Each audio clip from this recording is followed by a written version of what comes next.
প্রিয় সাথী ও বন্ধুগণ, সাংস্কৃতিক মিডিয়ার পক্ষ থেকে সবাইকে জানাই আন্তরিক মোবারকবাদ। আজকে আমাদের আলোচনার বিষয় মানবাধিকার সংগঠন টিআইবির রিপোর্ট অনুযায়ী ত্রয়োদশ জাতীয় সংসদ নির্বাচনে ব্যাপক অনিয়ম। যারাই আমার এই ভিডিও দেখছেন বা দেখবেন, প্রত্যেককে জানাই আমি ইসমাইল হোসেনের পক্ষ থেকে আন্তরিক মোবারকবাদ। প্রিয় সাথী ও বন্ধুগণ,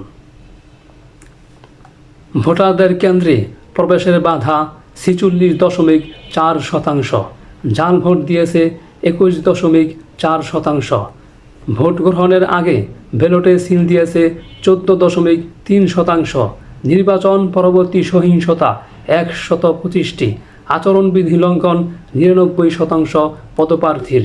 আমি আবারও বলছি, ভোটারদের কেন্দ্রে প্রবেশে বাধা 46.4%, জাল ভোট দিয়েছে 21.4%, ভোট গ্রহণের আগে ব্যালটে সিল দিয়েছে 14.3%, নির্বাচন পরবর্তী সহিংসতা 125টি, আচরণবিধি লঙ্ঘন করেছে 99% পদপ্রার্থী।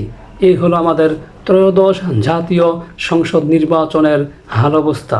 প্রিয় সাথী ও বন্ধুগণ, অথচ নির্বাচনের আগে আমরা সিআইসি মহোদয়ের মুখে ও বর্তমান প্রধান উপদেষ্টা ডক্টর ইউনূসের মুখে শুনেছি আমরা, তারা অনেক সুন্দর মাইল ফলক একটি নির্বাচন দেশ জাতিকে উপহার দেবে। অথচ নির্বাচনের নামে তামাশা আমরা দেখতে পেলাম। কি দরকার ছিল এমন নির্বাচন উপহার দেওয়ার জন্য? যদি নির্বাচনের নামে, ইলেকশনের নামে সিলেকশনই করতে হয়, সুষ্ঠু নির্বাচন করে ফলাফলে কারচুপি করতে হয়, তাহলে এমন সিলেকশনের নির্বাচন কেই বা দেখতে চেয়েছে? কী বা দরকার ছিল? ইলেকশনের নামে সিলেকশন করে দেশের হাজার হাজার কোটি টাকা নষ্ট করারই বা কী দরকার ছিল?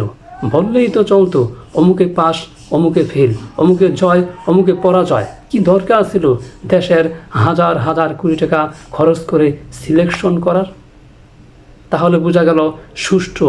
আমরা তো চেয়েছিলাম অবাধ, সুষ্ঠু, নিরপেক্ষ ও গ্রহণযোগ্য একটি নির্বাচন আমরা দেশ জাতি কামনা করেছিলাম।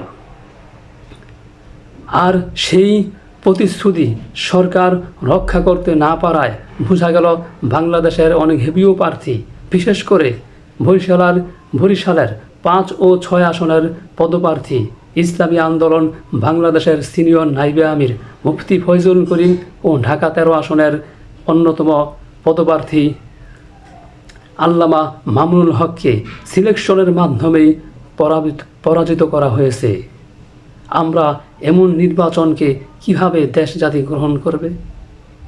আমরা আবারও বলছি, সিলেকশনের নামে, ইলেকশনের নামে যদি সিলেকশনই করতে হয়, তাহলে এমন নির্বাচন দেওয়ার কী বা দরকার ছিল?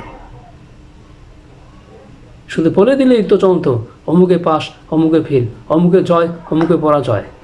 আমরা দেশ জাতি অবাধ, সুষ্ঠু, নিরপেক্ষ একটি গ্রহণযোগ্য নির্বাচনের আশা করেছিলাম সরকারের কাছে, কিন্তু সরকার সেই প্রতিশ্রুতি রক্ষা করতে পারেনি। আজকের জন্য এখানেই সমাপ্তি, এখানেই শেষ করলাম।